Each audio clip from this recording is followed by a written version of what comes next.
Parti d'un rêve pour changer de vie, ou bien créatif depuis toujours, il existe autant de parcours que de personnes. Chacune d'entre elles ont un point commun, la passion. Bonjour, je m'appelle Lucille, j'ai 30 ans et j'habite actuellement à Bordeaux. Alors, j'ai un parcours un petit peu atypique puisque en premier, je voulais être décoratrice quand j'ai fini mes études. Et en fait, j'ai fait une mise à niveau en art appliqué. Donc là, j'ai eu pas mal d'architecture et en fait, je me suis rendu compte que c'était un peu compliqué pour moi. Il y avait beaucoup de maths, ça me correspondait pas forcément. Du coup, je me suis réorientée vers une école de mode. Et ensuite, finalement, j'ai fait une école de communication. Et donc, j'ai travaillé 6 ans dans la communication et c'est au terme de ces 6 ans que je me suis dit qu'en fait, j'avais toujours voulu être décoratrice et que finalement, c'était dommage d'abandonner ce rêve. Donc, c'est pour ça que j'ai entamé la formation à l'EDA. Alors moi, j'avais des bases quand j'ai commencé la formation à l'EDA, parce que j'avais fait une école de design avant. Donc effectivement, j'avais des bases en dessin, j'avais des bases en architecture, même si ça faisait déjà longtemps. Donc oui, j'avais quand même un petit bagage côté design, mais j'ai appris toute la partie technique qui incombe au métier de décoratrice. J'ai réappris aussi des choses que j'avais vues plus tôt quand j'étais plus jeune, mais que j'avais partiellement oubliées. Donc voilà, et puis j'ai vraiment beaucoup apprécié... Surtout le fait qu'on ait beaucoup d'études de cas, donc beaucoup de réalisations à faire, qui m'ont vraiment permis de m'entraîner et du coup de me perfectionner en dessin, parce que même si je savais dessiner, quand on pratique pas, on s'améliore pas. Donc ça, c'est vraiment quelque chose que j'ai apprécié dans ma formation.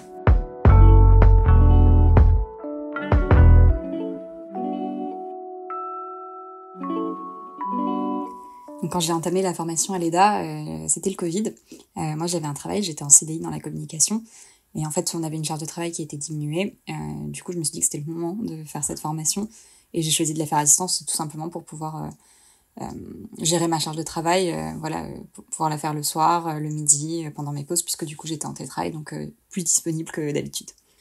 Du coup, après la formation, moi j'ai tout de suite décidé de lancer mon entreprise. Je crois que j'avais même pas tout à fait terminé la formation quand j'ai créé mon entreprise, du coup en micro-entreprise de fait pour pouvoir être libre et conserver mon CDI à côté le temps que ça se lance.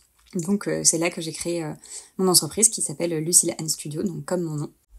Si je peux donner un conseil ou même plusieurs conseils, parce qu'en fait il y en aurait beaucoup à quelqu'un qui veut se lancer dans la décoration, c'est que c'est un métier de passion. Comme tous les métiers de passion, ça demande un travail qui pour moi est supérieur à un métier classique, puisque en fait, quand on est à son compte tous les mois se ressemblent pas, le salaire tombe pas tous les mois, ça demande un travail surtout au début qui est énorme, on va pas se mentir. Donc il faut vraiment aimer ça, il faut s'accrocher. Mais bon, après le résultat est super quand on livre un projet à un client, qu'on voit sa réalisation. Qu'on voit les changements, le bonheur que ça lui procure, c'est juste pour moi la meilleure récompense qui existe, et je pense que c'est comme ça dans tous les métiers de ce type, des métiers créatifs et des métiers de passion, on est en contact direct avec nos clients. C'est vraiment extrêmement gratifiant, mais c'est sûr que ça n'a rien de facile. C'est un métier qui demande beaucoup d'investissement, qui demande aussi beaucoup de technique, qui demande de rester toujours à la page, de toujours s'informer sur ce qui se passe, d'aller au contact des gens. C'est aussi un métier social puisque il faut être au contact de ses clients, mais aussi des artisans avec qui on va travailler. Aller voir les gens, visiter les showrooms, ne pas avoir peur de parler, ne pas avoir peur de démarcher aussi, parce que les clients ne tombent pas non plus tout cru.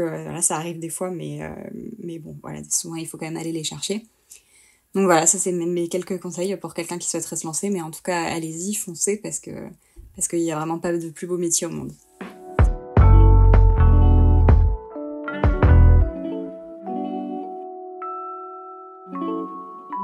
Concernant l'entrepreneuriat, je pense qu'aujourd'hui en France, on a quand même beaucoup de facilité dans la création d'entreprises. Je parle bien de création, après pour le reste, c'est parfois plus compliqué, mais en tout cas, créer une micro-entreprise, c'est remplir un formulaire sur Internet.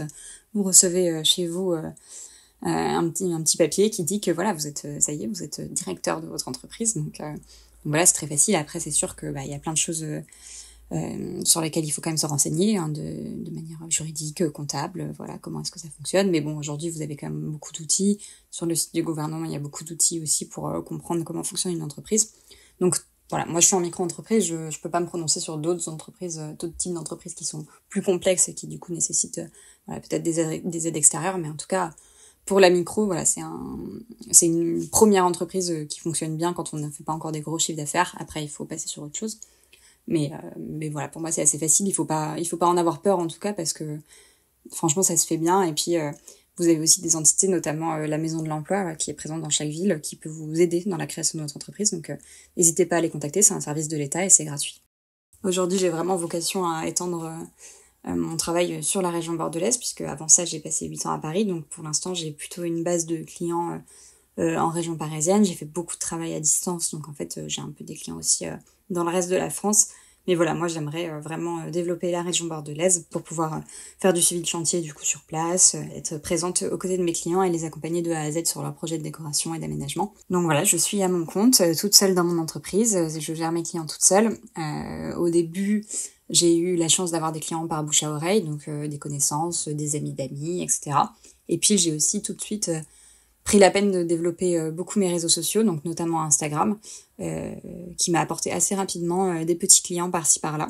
Donc pour moi c'était super à ce moment-là parce que c'était vraiment un complément de salaire par rapport à mon travail en CDI, mais bon, je commençais à avoir une charge de travail qui était un peu trop élevée finalement pour pouvoir gérer les deux, et donc c'est là aussi que j'ai décidé de lâcher mon CDI et puis de me mettre 100% sur la décoration.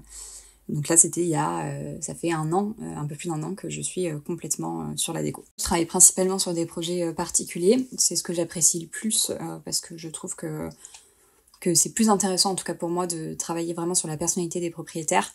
Lorsqu'on fait du professionnel, c'est très chouette. On a souvent des beaux budgets, donc on peut s'amuser en termes de création. Mais le challenge est différent dans le sens où on a un client à qui il faut plaire, mais en fait, il faut plaire à plein de clients. Là, c'est vraiment une seule personne quand on fait du particulier. Une famille, souvent des gens qui sont pas d'accord. Voilà, il faut étudier leurs habitudes de vie, comprendre le confort dont ils ont besoin, comprendre leur style, comprendre leur goût. Voilà, parce que c'est vrai que rentrer dans l'intimité de quelqu'un, en fait, c'est ça de la décoration. Donc voilà, c'est quand même un sujet qui peut vite être compliqué. Et moi, c'est ça que je trouve super dans ce métier et que j'apprécie d'autant plus.